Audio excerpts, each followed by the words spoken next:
Hello student, good morning. Class six में chapter 5 चल रहा था।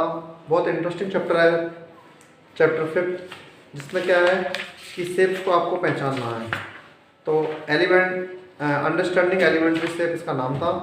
और 5.2 एक्सरसाइज के कुछ क्वेश्चंस हम लोग कर चुके हैं। तो क्वेश्चन नंबर 4 तक आई थिंक कंप्लीट हो चुका है, और 5th में आपको थोड़ी थोड़ी हिंट दे रहा हूँ। बाकी करवाना मुझे एक्सरसाइज 5.3 है। आज एक्सरसाइज 5.3 करवाना है, बट 5.2 का जो रिमेनिंग था वो मैं आपको थोड़ा सा बता देता हूँ। फिल इन द ब्लैंक्स से an angle whose measure is less than that of a right angle. जिस एंगल का मेजरमेंट 90 डिग्री से कम हो या राइट एंगल से कम हो उसको बोलते हैं एक्यूट एंगल, और जो एग्जैक्ट 90 डिग्री होता है उसको बोलते हैं राइट एंगल, और जो ग्रेटर देन 90 डिग्री होता है उसको बोलते हैं ऑब्ट्यूस एंगल। तो ये सारा मैंने आपको इस चैप्टर में समझा दिया था, और यही सब कुछ इसमें क्या है, फिल इन द ब्लैंक्स में। तो फिलअप आप क्वेश्चन नंबर 5 के फिलअप उसमें यही फिल करना है, एक्यूट, ऑब्ट्यूस, राइट और स्ट्रेट। स्ट्रेट एंगल बोलते हैं 180 डिग्री को, स्ट्रेट एंगल बोलते हैं 180 डिग्री को, ठीक।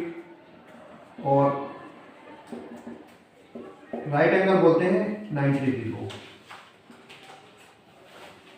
ये आप याद रखना, 90 से कम होता है उसको एक्यूट बोलते हैं, और 90 से ज़्यादा होता है उसको ऑब्ट्यूस बोलते हैं। ये सारा क्वेश्चन नंबर 5 में फिलअप में फिल करना है।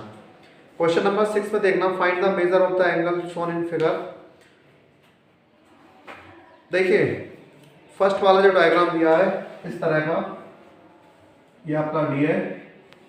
ये यहाँ पर 90 डिग्री होता है, 90 से अगर कम है ये, तो ये बनेगा आपका एक्यूट एंगल। सेकंड वाले में ये दिया है इस तरह का, यहाँ पे ये नहीं दिया, उसमें ये दिया है, तो बड़ा वाला बनेगा आपका ऑब्ट्यूस एंगल। और एग्जैक्ट 90 डिग्री होता है उसको बोलते हैं राइट एंगल। क्लियर है? तो फर्स्ट एक्यूट है और थर्ड एक्यूट है, और सेकंड और फोर्थ दोनों ऑब्ट्यूस एंगल है। और क्वेश्चन नंबर 7 में दिया है, find the angle measure between the hands of the clock in each figure. तो ये आपको थोड़ा सा पहचानना है कि इसको कैसे करते हैं। है बहुत आसान, बट आपको करके देखना है इसको कि कैसे करना है, क्योंकि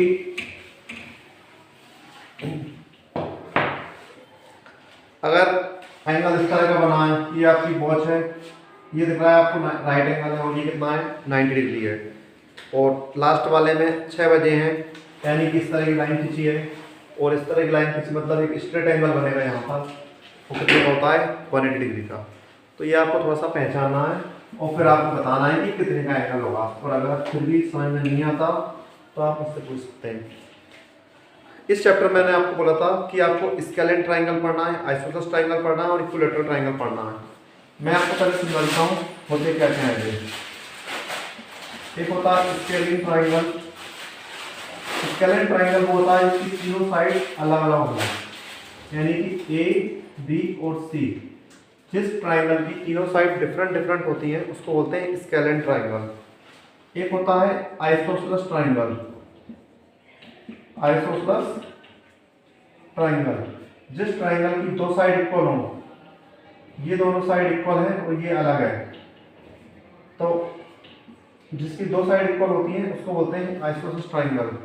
और एक होता है equilateral triangle. Equilateral triangle, equilateral triangle उसको बोलते हैं जिसकी तीनों साइड इक्वल हो, ए और ए, इसकी तीनों साइड इक्वल हो, वो होता है आपका इक्विलैटरल ट्राइंगल। यही पेज नंबर 103 पर विद डायग्राम विद डेफिनेशन दे रखा है, आप चाहें तो इसको देख सकते हैं पेज 103 पर, ठीक है। और ये तो हो गया साइड्स के अकॉर्डिंग, क्योंकि तीनों साइड डिफरेंट थी, दो साइड सेम थी, तीनों साइड सेम थी। ये हुआ है आपका साइड्स के अकॉर्डिंग। एक होता है एंगल के अकॉर्डिंग। एंगल के अकॉर्डिंग क्या होता है, जिस ट्राइंगल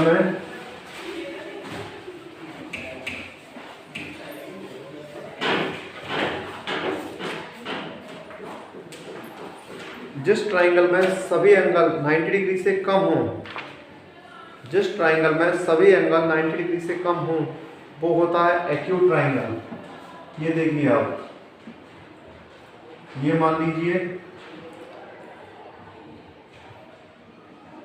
60, 60 और 60, तीनों एंगल कितने हैं, 90 डिग्री से कम है, तो ये क्या बनेगा आपका एक्यूट एंगल।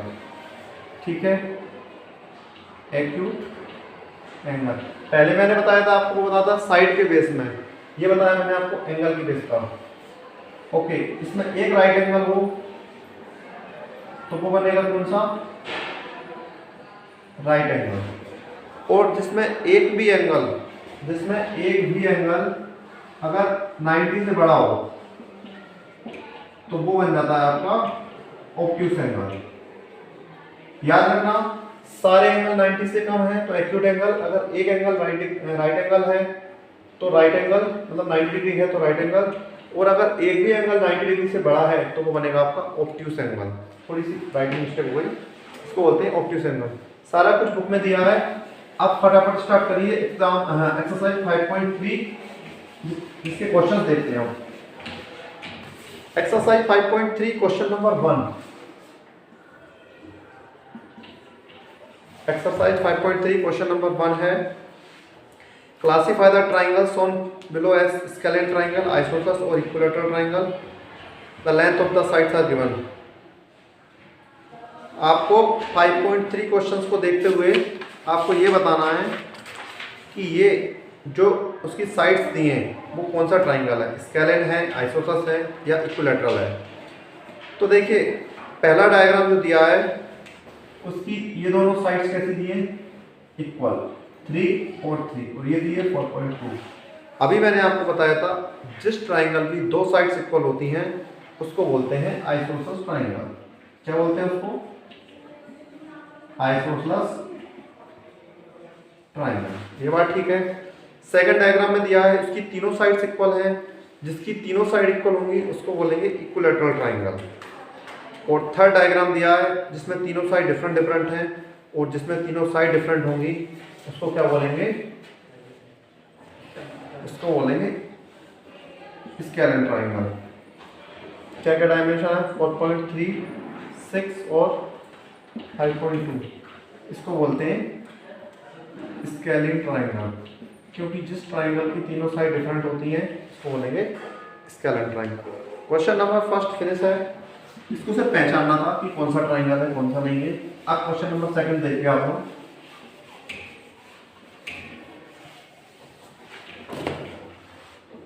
क्वेश्चन नंबर 2 में है, look at each figure and state whether triangle is obtuse, acute और राइट एंगल। अभी मैंने आपको पूरा इसका बेसिक समझाया है कि कौन सा एक्यूट होगा, कौन सा ऑब्ट्यूस होगा और कौन सा राइट एंगल होगा। ठीक है, तो फर्स्ट वाले डायग्राम को आप देखिए। अगर फर्स्ट वाले डायग्राम को आप देखते हैं तो इसमें ये दिया है 90 डिग्री, ये दिया है 48 डिग्री और ये दिया है 42 डिग्री। जिसमें एक भी एंगल अगर राइट एंगल है तो यह 90 डिग्री है तो उसको क्या बोलेंगे, राइट एंगल ट्राइंगल। जिस ट्राइंगल में एक भी ट्राइंगल अगर 90 डिग्री का है, एक भी एंगल 90 डिग्री का है तो वो आपका बनेगा right angle triangle. Okay, second वाले डायग्राम में देखिए इसमें 120 डिग्री दिया है, तो मैंने बोला था जिसका 90 डिग्री से बड़ा अगर एक भी एंगल है तो वो क्या बनेगा, ऑब्ट्यूस एंगल। और थर्ड और फोर्थ दोनों क्या बनेंगे, एक्यूट एंगल, क्योंकि दोनों में क्या है 90 से छोटे के ही एंगल है। ओके, क्वेश्चन नंबर सेकंड तक हो चुका है। क्वेश्चन नंबर थर्ड देखिए, कैन अ ट्राइंगल है, आपसे पूछा जा रहा है कि क्या ट्राइंगल में ऐसी कंडीशन हो सकती है क्या, more than one right angle. आप बताइए एक ट्राइंगल में एक राइट एंगल से ज़्यादा राइट एंगल बन सकते हैं क्या, तो इसका क्या आएगा, नहीं बन सकते। सेकंड है इसी का, अ right angle and an acute angle, मतलब एक ट्राइंगल में एक राइट एंगल बन सकता है और एक एक्यूट एंगल बन सकता है। ठीक, तो ये कंडीशन पॉसिबल है क्योंकि एक एक्यूट एंगल होता है और एक राइट एंगल हो सकता है। थर्ड वाला बोला an obtuse angle and a right angle, ऐसा नहीं हो सकता क्योंकि देखिए अगर एक ऑब्ट्यूस एंगल बन गया मतलब 90 डिग्री से बड़ा बन गया तो ये याद रखना जो दोनों एंगल बचे हैं वो दोनों 90 से छोटे ही रहेंगे, राइट एंगल नहीं बन सकते। तो इस तरह का थोड़ा सा आपको लॉजिक लगाना है और साथ के साथ में इनको समझते हुए जाना है। 3 क्वेश्चन मैंने बता दिए, रिमेनिंग आपको करना है कि कैसे करना है। ठीक है, समझ के यस नो आंसर देना है और कुछ नहीं करना, वो भी बुक में फिल करना है। नेक्स्ट वीडियो से अपन क्वेश्चन नंबर 4 तक से करेंगे। यहाँ तक आप अपना वर्क अच्छे से कंप्लीट कर लें और अगर कोई डाउट हो तो आप मुझसे पूछ सकते हैं। Thank you.